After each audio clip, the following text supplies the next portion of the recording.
A dada altura, um médico complicado escreveu um livro. Era A Interpretação dos Sonhos. A partir daí, o homem começou a perceber a diferença entre o seu funcionamento consciente e subconsciente. Mais que isso, soube-se a importância dos primeiros anos de vida para a definição do que será o comportamento adulto. E começou-se a perceber a importância da sexualidade infantil, da afetividade ou da repressão que a criança sente.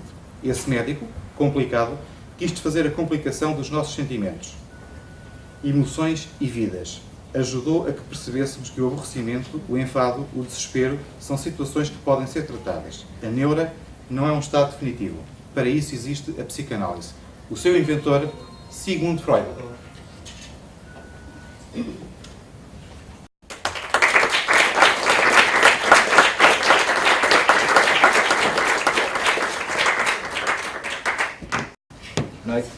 Boa noite, Freud.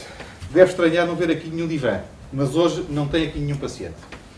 E tem certeza de que não precisa de qualquer apoio? É possível que precisem. Julgo ter percebido que o Sr. Doutor pensa que o seu método consiste numa espécie de apoio. Não tenho dúvida nenhuma. Aliás, penso que essa é a característica essencial da boa medicina. Transmitir solidariedade. Isso faz aliviar a dor, cria esperança. Um bom aperto de mão, uma carícia, um sorriso podem ajudar. Há quem prefira remédios. E há quem prefira os milagres, as rezas, as bruxas. Eu acredito na fusão dos dois caminhos, o físico e o intelectual. Tanto repudio o aldrabão das mesinhas, como o médico insensível, tonto e carniceiro. Fale-nos da sua vida. Bom, nasci na Morávia, de família judaica, vivi em Viena desde os 4 anos. No fim da vida, perseguido por Hitler, exilei-me em Inglaterra, onde morri em 1940. Com o desgosto de não ter visto a derrota desse monstro. Consegue explicar-nos da forma mais simples possível o que é a psicanálise? Psique, em grego, significa alma. Análise da alma. Tão simples que ficou na mesma.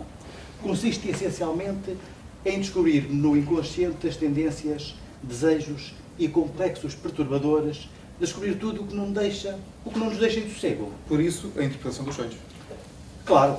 Mas isso já é uma fase do meu trabalho, tentando aplicar o método aos sonhos, às obras literárias e artísticas, à religião, à história, às ideologias, etc. Analisar a sexualidade, os complexos de inferioridade. A propósito de complexo de inferioridade, vou apresentar-lhe uma pessoa que pode ter sofrido de tudo, menos desse complexo. Um dos mais sangrentos conflitos do século XX travou-se às nossas portas. Foi a Guerra Civil de Espanha, o longo desfilar de heroísmos e atrocidades.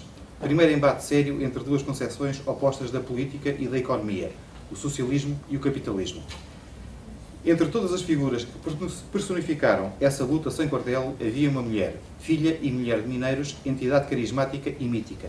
Conosco, Dolores Ibárruri, a passionária.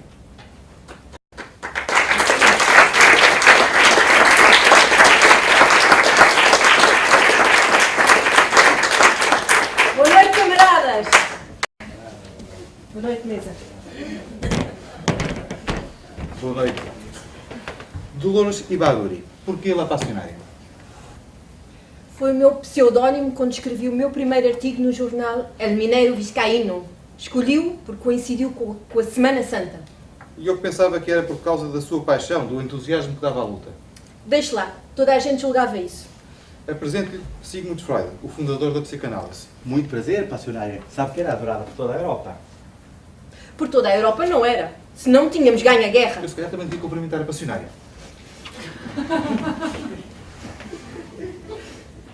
Continuando com a guerra, passionária. Força, força. Ainda sofre quando pensa nessa derrota? Nem imagina. Tantos sacrifícios, tantas mortes injustas, tanta coragem do povo espanhol e acabamos por ser destruídos por um conluio internacional. Assim, de repente, até pensei que estava a falar de Portugal e do povo português. Desculpa. Parece que a verdade é que a Espanha se transformou no campo de batalha de dois inimigos, Hitler e Stalin. Foi mais que isso. Muito mais. Foi um campo de batalha com Hitler e Mussolini a experimentarem forças para a Grande Guerra. Foi a União Soviética a auxiliar no que podia. E foram os governos europeus, calados e cobardes, a impedirem esse auxílio e a contemporizar com o nazismo. Mas em França havia a Frente Popular, aliança entre socialistas e comunistas. É verdade. Em 1936 fui a Paris para saber qual era a posição do governo francês perante o ataque de Franco. Li o Blom, choroso, acobardado, Explicou-me que não podia ajudar a República Espanhola. Imagino como você ficou. E depois levaram-me para um comício no Velódromo de Paris. Está a ver o estilo. Gostam de conversas, poucas ações e muitos discursos. Pois levaram com o discurso. Estava inspirada. Foi aí que disse: vale mais morrer de pé que viver de rodilhas. Vale mais morrer do pé do que viver de joelhos. Onde é que aprendeu essas coisas? Nasci numa família de mineiros. Miséria absoluta. Em miúda, era ultracatólica. Muito crente. Muito mística. Já tinha pensado que a sua força tinha uma qualquer raiz mística. Se for por essas ideias, não faz mal nenhum ser místico. E isso não é muito marxista. Pois não. Mas o Marx era alemão e nós devemos construir o socialismo em cada país consoante as suas características. Fui costureira, criada em casa de uns comerciantes. Aos 20 anos casei-me com um mineiro. Ele meteu-me essas ideias na cabeça. Tivemos filhos. Foi preso. Fiz bombas na minha casa e aos 25 anos já era delegado ao primeiro congresso do Partido Comunista de Espanha. Foi assim, Sr. Freud, que eu aprendi. Como é que vocês apreciavam a ação de Freud? Bem, Se me dá licença, eu respondo por si. Na minha época dominava a crença do predomínio do pensamento sobre os instintos. Acreditava-se no progresso contínuo do homem e que o homem iria cada vez mais dominar-se a si próprio e dominar a natureza. o que foi verdade. Sim, de certo ponto. Por conseguinte, é natural que me olhassem com uma certa frieza e hostilidade. Quando se acredita no racionalismo, ninguém quer ouvir falar da importância das forças instintivas e inconscientes. Apresento o próximo convidado, uma das mais importantes figuras da história científica. As suas teorias perturbaram o mundo e mudaram-no profundamente. Nasceu em Inglaterra em 1809, conosco Charles Darwin.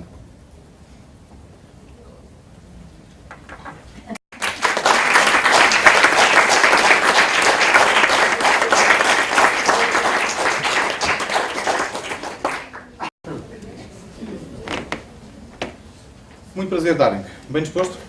Sim, quando as nossas ideias avançam e são aceitas, ficamos sempre mais bem dispostos. Mas olha que hoje ainda há muita gente que não aceita nem as suas teorias, nem outras realidades científicas indiscutíveis. Verdade? Olha, se calhar melhor para eles. Dos pobres de espírito é o reino dos céus. Seria capaz de fazer uma síntese do seu pensamento? É difícil, mas penso que o meu conceito da evolução tem a ver com a verdade da ciência. O que é a ciência senão o estudo da matéria em movimento? Em movimento, em alteração, em modificação? Sim, em transformação, seja para a vida, seja para a morte, e depois da morte, outras vidas surgem nesse corpo sem vida. Fascinante, não é? Terrivelmente fascinante. Consigo, Freud e passionária. Darwin, eu fui estudar medicina porque me apaixonei pelas suas teorias. Como é que isso começou? Há um pouco por acaso. Quando acabei os estudos para ser padre, imagina as voltas que o mundo dá, convidaram-me para fazer a volta ao mundo com o navio Beagle. Partia de Cambridge para estudar a natureza. Uma honra para a sua família. Não, o meu pai disse que não autorizava a ir. E se eu encontrasse alguém de bom senso que estivesse de acordo com essa viagem, é que ele autorizava. Felizmente o meu tio achou bem e convenceu o meu pai. Foi devido a tantas dificuldades com o seu pai que se interessou por estudar a evolução da humanidade? Sim, e também porque o meu tio era diferente. Ainda era mais interessante estudar as raízes comuns e os diferentes frutos que podem gerar. Que idade tinha quando fez essa viagem? 22 anos. E foi uma longa viagem de 5 anos, que significou a minha verdadeira instrução. Tinha cadernos com milhares de notas, montes de caixas com espécimes que fui colecionando. E isso orientou-me para o desenvolvimento das minhas teorias. A observação ajuda a criar as ideias, é isso? Já diziam sobre os portugueses no século XVI, mais descobriram no ano que os romanos em 100 anos. Agora diz outra coisa. Diz paga mais impostos um trabalhador português num ano que alguns banqueiros em 100 anos. O pior é que parece que os portugueses ficaram muito cansados depois desse ano. E ainda é pior se a evolução da espécie está para ficarem cansados só ao fim de um dia. Não é? Bem, adiante, que eu não me quero ver acusado de ingerências em assuntos internos de outros países. Não é? Pois claro, não faltava mais nada. Já se falava assim no seu tempo? Sim, sempre se falou assim, e acusava-se a Inglaterra, e com toda a razão, de grandes excessos colonialistas e desejos imperiais. Nós sabemos, chamava-se a Inglaterra a pérfida Albion. Essa nossa velha aliança sempre nos causou problemas. Por causa de uns terrenos em África, fomos humilhados com um ultimato inglês. Para ser um ultimato, também não devia ser só porque chamava assim uns terrenozinhos, não é? Mas adiante, olha, sabe uma das observações que mais me influenciou? Diga, diga. O estudo das rochas. Rochas? Sim. Está a ver? Encontrei muitos esqueletos e vestígios encrustados em rochas, nas montanhas, nos abismos do mar, por toda a parte. Queria dizer que a vida tinha milhões de anos. Bom, e agora, falando um pouco sobre este fóssil que aqui está com o Dário, que teve medo de ter na mão e deixou ali sossegado ao meio.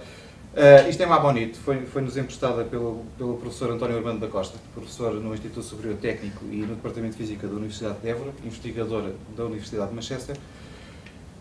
Esta coisinha tem 400 milhões de anos, é o fóssil de uma Ammonite, que é um celóforo que existiu durante o Devócio inferior. Eu pedi para me arranjar uma coisa superior, mas ele teve que arranjar uma coisa do inferior, enfim. Foi o que se conseguiu arranjar. Viveu entre 400 milhões de anos e 65 milhões de anos, e atenção que estes milhões de anos que eu estou a falar não tem nada a ver com o BES, é mesmo anos em termos de arqueologia e do tempo do fóssil. Uma concha em espiral de natureza carbonatada, que até meados do Jurássico tinha alguns centímetros de diâmetro e depois, a meados do Jurássico, começou a crescer e chegaram a atingir 2 metros de diâmetro, embora fosse muito raro.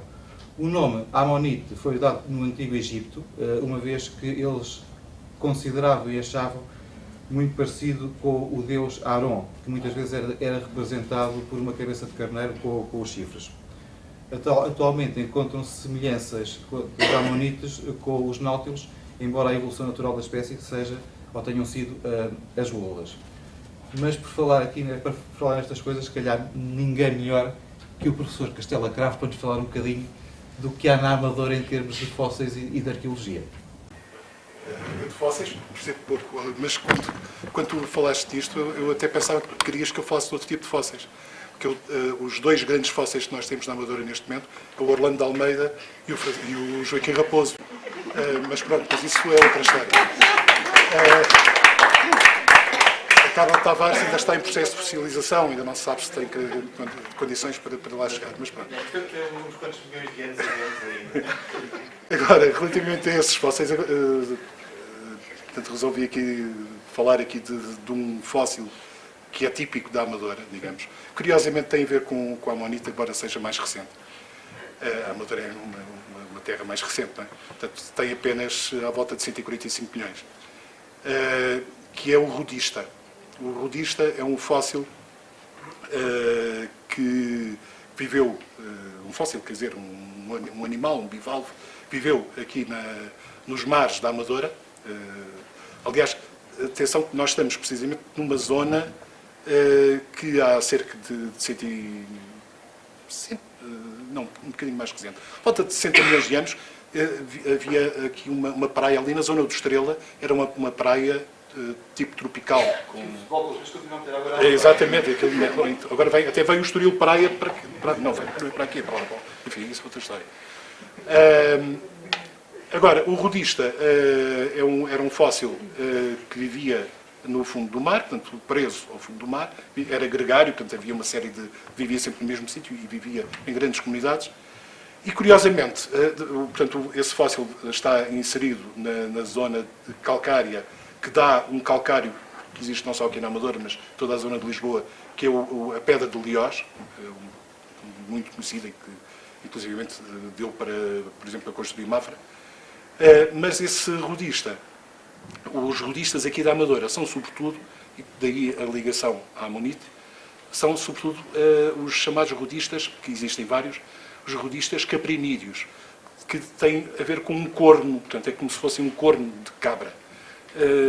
Não sei, aqui na Amadora realmente há muita gente interessada em corno de cabra, não sei se tem a ver com isso, mas pronto. Exatamente. Para quem não quer saber, pode visitar todo esse espólio que a Amadora tem? Ao nível de geologia, o melhor sítio é o Museu dos Serviços Geológicos em Lisboa, no Convento de Jesus. Ok, muito obrigado. Bom.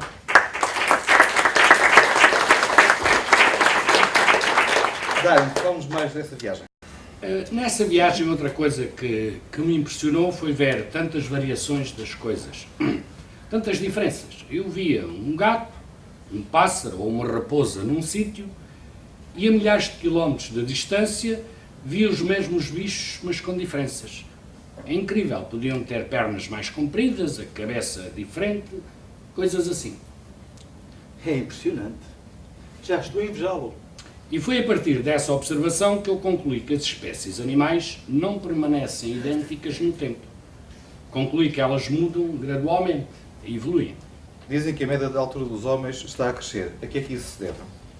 Penso que não é só por causa do basquetebol. Tem que ver com cuidados de alimentação, com proteção à infância. É natural que um corpo bem tratado se desenvolva melhor. Pois é, Dário, se o desporto é importante no desenvolvimento dos jovens, os da Amadora vão ficar mais pequenos. Já em compensação, os do Estoril vão crescer. É curioso como ao mesmo tempo existem milhões de crianças a morrer de fome, enquanto uns crescem muito, outros não chegam a crescer. Parece a fábula de Gulliver e do nosso amigo Swift. A história dos anões e dos gigantes, que outros transferem para ricos e pobres. E outros para o mundo rico e para o terceiro mundo. Sim, estou a ver. Tudo questões políticas. Não me meto em política. Eu sou um cientista, nada mais. Mas é muito atacado por alguns, mais conservadores, por divulgar as ideias de evolução da espécie. Esses setores não são, sim, propriamente conservadores, são parvos. Estas teorias não querem dizer que eu não respeito as convicções místicas e religiosas de qualquer pessoa. E ao mesmo tempo, imagina, as suas teorias serviram para a base teórica do nazismo. Que história é essa? Na Europa, adotou-se o lema da luta de todos contra todos e da sobrevivência do melhor. Era a luta pela vida e até diziam struggle for life, para lhe atribuir a paternidade. Incrível. Eram os princípios vitoriosos da espécie mais forte, vencedora, mais pura do ponto de vista rássico. Mas eu? Todos sabemos que você está completamente inocente, mas parece-me que é bom que saiba que os reacionários têm enormes habilidades para se servirem das suas ideias. Inclusivamente das suas. É evidente. Todos sabemos que você não tem culpa. Ainda por cima, até consta que o Karl Marx pensou em dedicar-lhe o capital. Mas temos de confessar que essas teorias, como a da Struggle for Life, têm alguns pontos de encontro com a sua análise da natureza. Por muito que me custe, eu não posso modificar a natureza da natureza. Muito bem, mas será essa a natureza da natureza? Também se conhecem muitos casos de solidariedade, apoio aos mais fracos, trabalho coletivo e entre ajuda nos animais, por exemplo, nos insetos. Sim, essa é a verdade. O mundo não é uniforme e não obedece sempre às mesmas regras.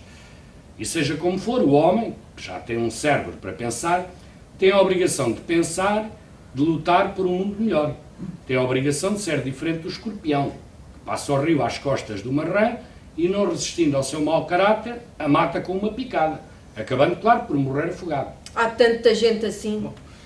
E formigas, e abelhas. Não esquecer que é preciso a abelha mestra, o zangão, muitos zangões. Lá estamos na teoria do chefe. Passionária, você é contra a teoria do chefe? É preciso um chefe, mas deve ser aceito por todos. Isso é o que se passa na natureza. Mas olhe que o chefe não é escolhido a votos. Eu sou contra qualquer processo que imponha os chefes. Passionária, o chefe tem de ser imposto. E se calhar até é mais grave ser imposto por persuasão e por jogos psicanalíticos. É mais grave utilizar os recalcamentos e frustrações do que usar a força. Freud, há por aí um chefe de um partido que, para o continuar a ser, desafia os outros partidos a irem votar nele. Diz que é uma coisa muito moderna, muito americana. Ao menos percebe-se o que se passa.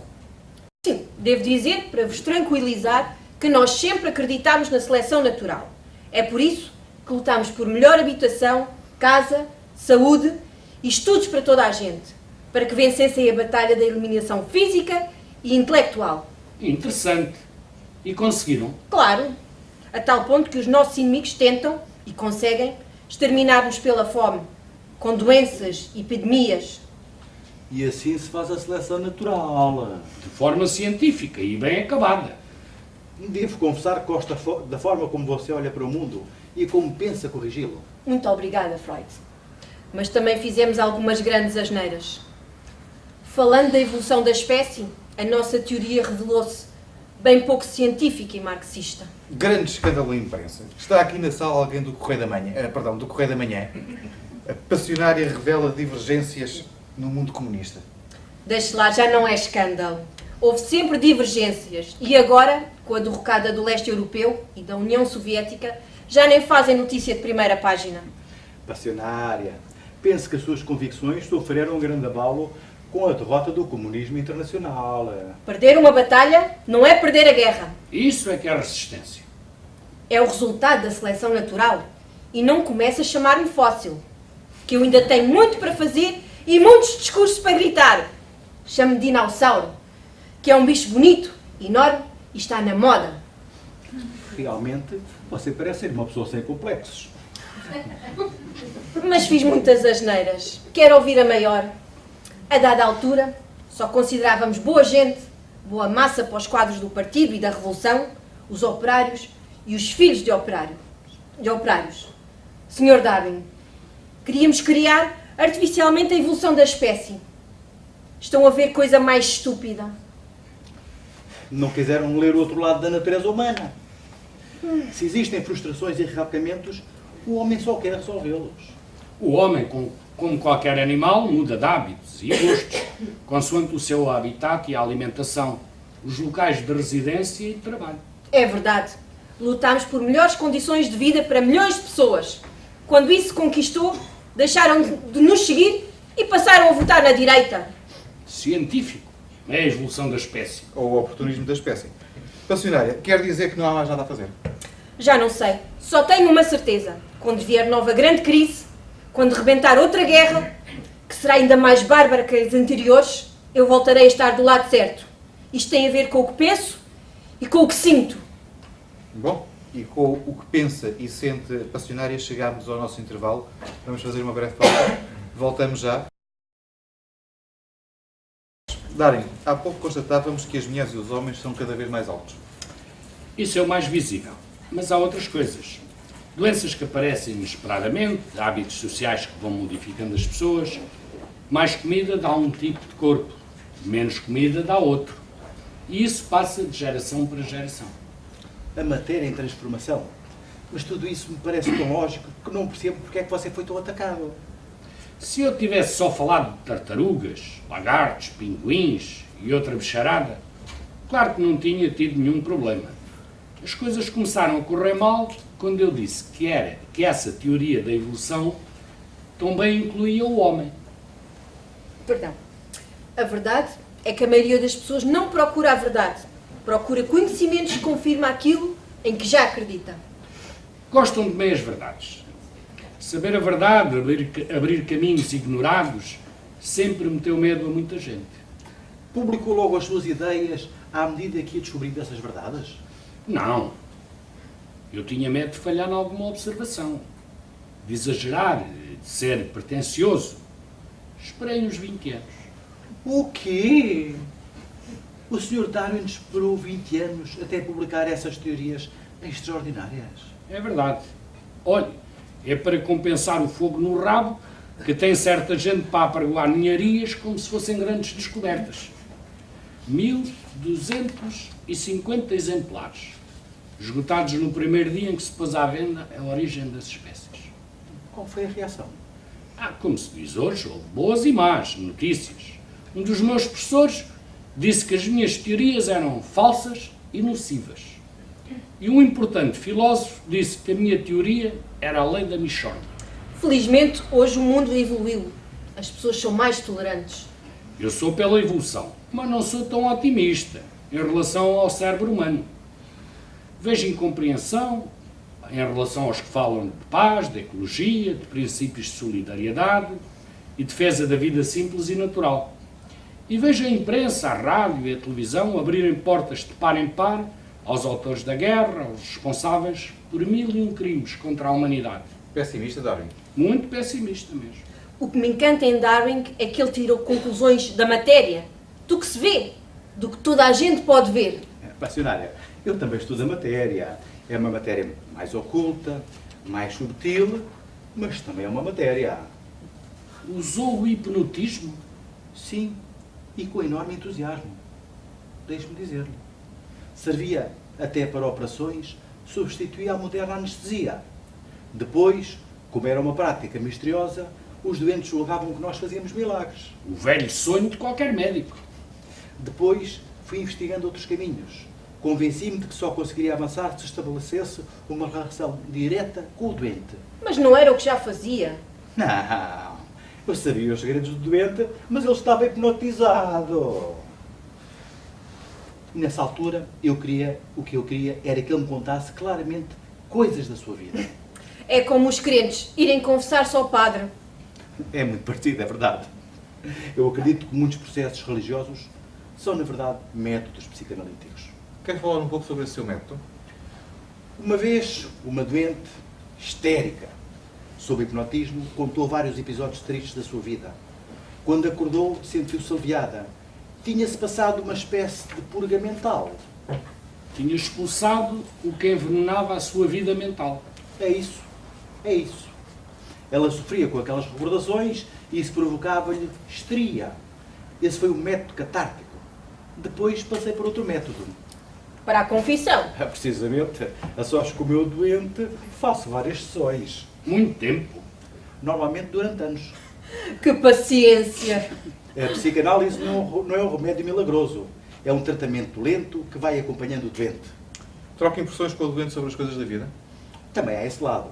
Mas o essencial é ouvi-lo contar as suas associações de ideias, os sonhos, as frustrações do seu dia-a-dia, os atos falhados. E quando ele diz isso tudo, Freud descobre a raiz do mal e fala indo direto ao assunto. Tem de ser com mais habilidade, porque, na enorme maioria dos casos, descobri que os sofrimentos estavam relacionados com problemas de ordem sexual. já cá faltava. É verdade, passionária. E olha que vem principalmente da sexualidade infantil. Deixe lá as crianças. Já alguma vez curou alguém? É possível que não. É natural que não, porque a natureza humana é composta desse desequilíbrio entre o consciente e o inconsciente, a afirmação e o recalcamento. De louco, todos temos um pouco. Ou muito. Darwin, o clero atacou as suas teorias considerando-as um ataque à religião. É melhor considerar o Criador um engenheiro hábil e inteligente, capaz de organizar a extraordinária teia do nosso mundo, do que alguém puramente caprichoso, que um dia inventava os pássaros, no outro os peixes e assim por diante. Estimado Darwin, aprofundemos um pouco mais as suas ideias. Quem diz as minhas ideias diz a minha vida. Casei-me em 1842 com a minha prima Emma. Tive 10 filhos. 3 morreram em crianças, mas os outros acompanharam a minha vida com amor e carinho. Tenho a certeza que o meu trabalho foi um êxito graças a essa família tranquila e feliz. É raro ouvir falar alguém tão apaixonadamente sobre a família. E quanto às ideias? Tem que ver com as teorias de Matthaus. O homem pode lutar contra a falta de alimento, tendo menos filhos, impedindo casamentos, controlando a natalidade, etc. Mas os animais e o reino vegetal são incapazes de tomar essas medidas. Por isso, muitos morrem de fome e só resistem os que têm os organismos adaptados e fortes para procurar comida noutros sítios. Pois, ao fim de algum tempo falta a comida. Claro. E é nessa luta pela comida, a luta pela existência, que se criam variações nos corpos, que parecem insignificantes. Essas variações são preservadas nas gerações seguintes e os detalhes físicos que se tornaram inúteis tendem a desaparecer. Pode dar-nos um exemplo? Com certeza.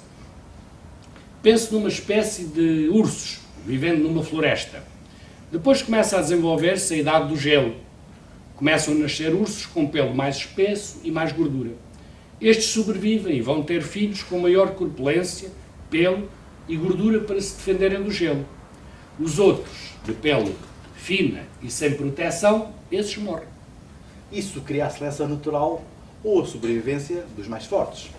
Está bem, mas segundo a sua teoria, um casal gordo teria filhos gordos, os magros teriam crianças esqueléticas.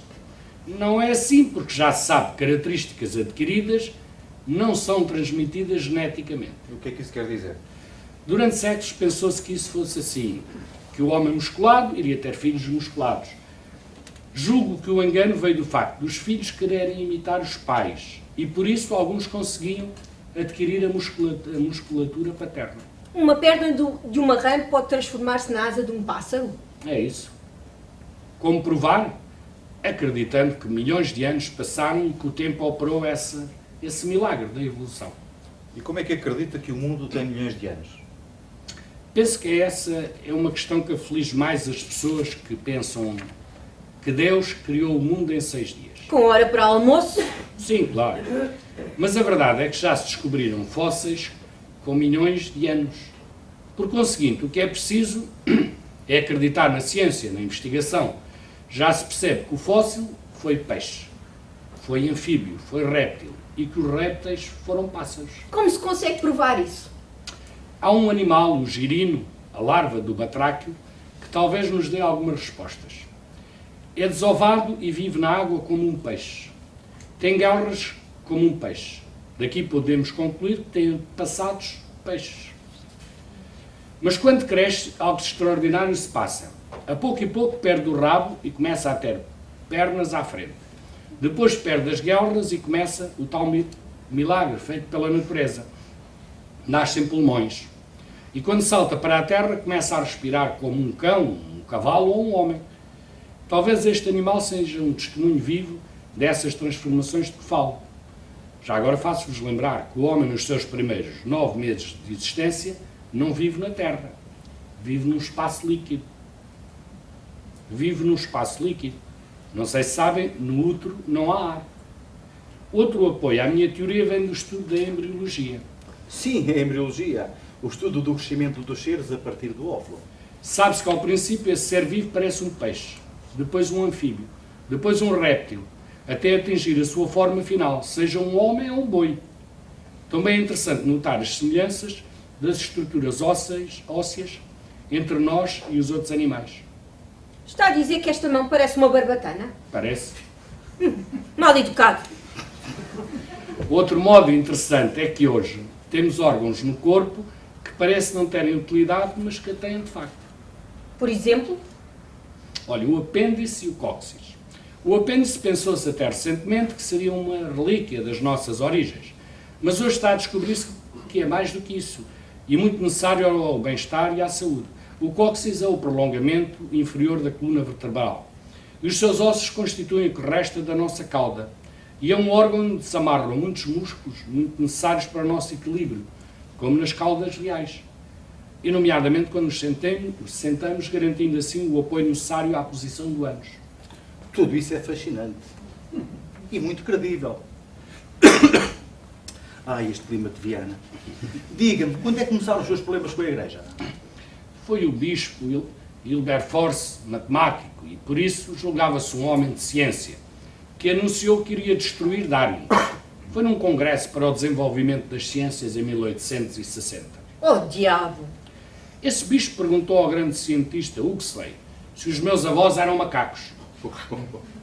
Huxley respondeu que um homem não tem de se envergonhar por ter tido um macaco por avô.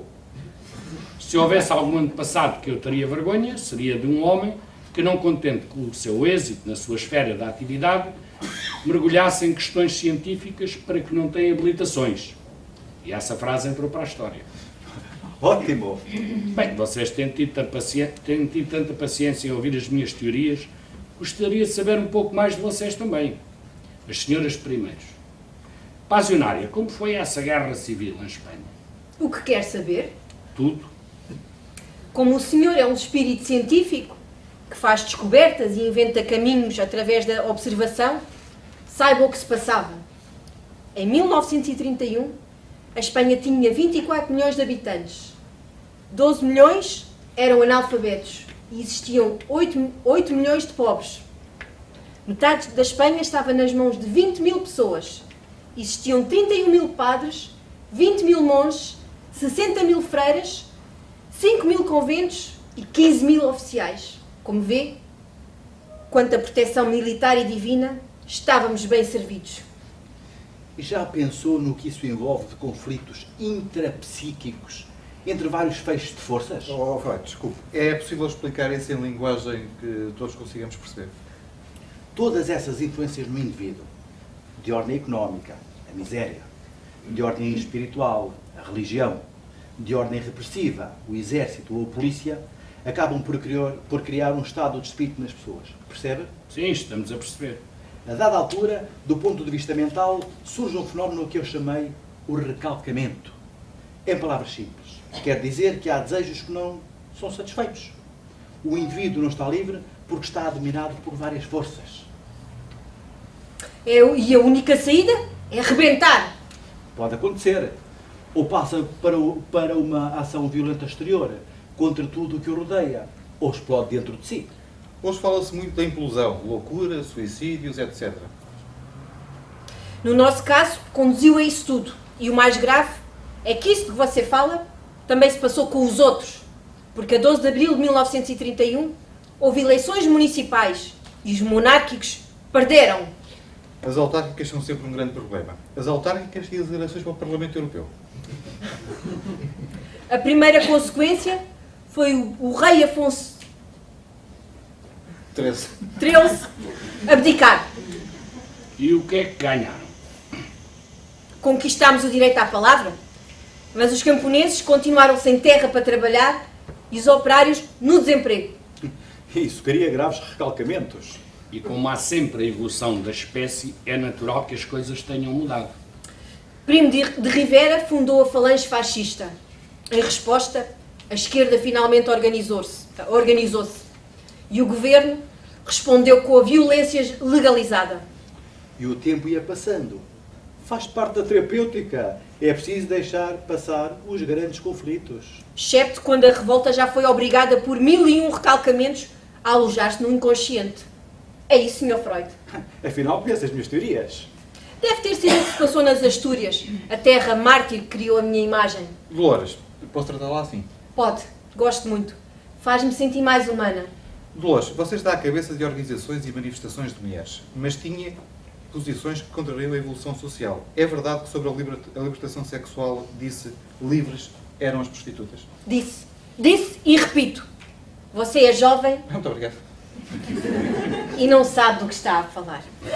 A miséria, o desemprego levaram de milhares de homens ao suicídio e as mulheres e as filhas à prostituição. Famílias e aldeias eram assim destruídas. E pode calcular quem é que tinha dinheiro para prostituir essas mulheres. Estou de acordo consigo. Espero que não ponha as minhas teorias sobre a sexualidade no mesmo saco. Claro que não. Não sou assim tão estúpida. A minha luta com as mulheres era para que elas percebessem que era uma voz ativa como pessoas e também para defenderem os maridos, para darem apoio às crianças cujos pais eram assassinados, para ser o amor e a beleza que têm de dominar este mundo feio e sem graça. Quanto às questões sexuais, eu e as minhas camaradas nunca tivemos razão de queixa dos nossos maridos. O senhor teve problemas lá em casa? Eu não. Fiz 10 filhos. Eu tratei da evolução da espécie. E o senhor? Um bocadinho mais complicado. Como fiquei na moda, tive muitas doentes que queriam perceber a importância da sexualidade infantil. Quer falar disso? Desculpe, eu estava no uso da palavra. Desculpe. Houve uma revolta nas Astúrias. Ficaram marcas para toda a vida. Os mineiros aguentaram 15 dias em Oviedo e Rijon. A repressão foi o que foi. 1.500 mortos, 3.000 feridos e 50.000 operários presos. Estou a reparar que você fala muito em números, em contas muito precisas. Habituei-me a isso.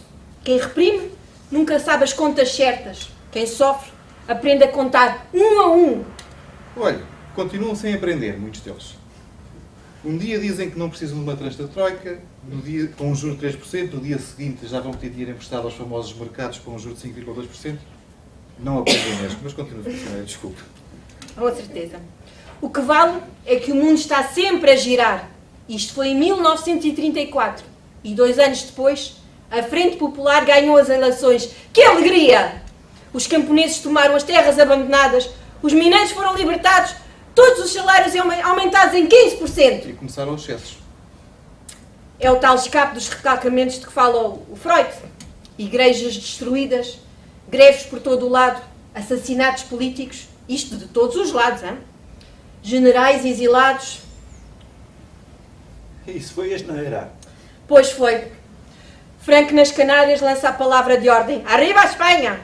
E junta atrás de si toda a Espanha antiga. Aquilo a que se diz dos países atrasados. A alma. E foi a alma espanhola que se juntou e se dispôs a lutar contra tudo o que era novo e anunciava o futuro. Nem sempre a evolução das espécies anuncia uma coisa melhor do que já havia.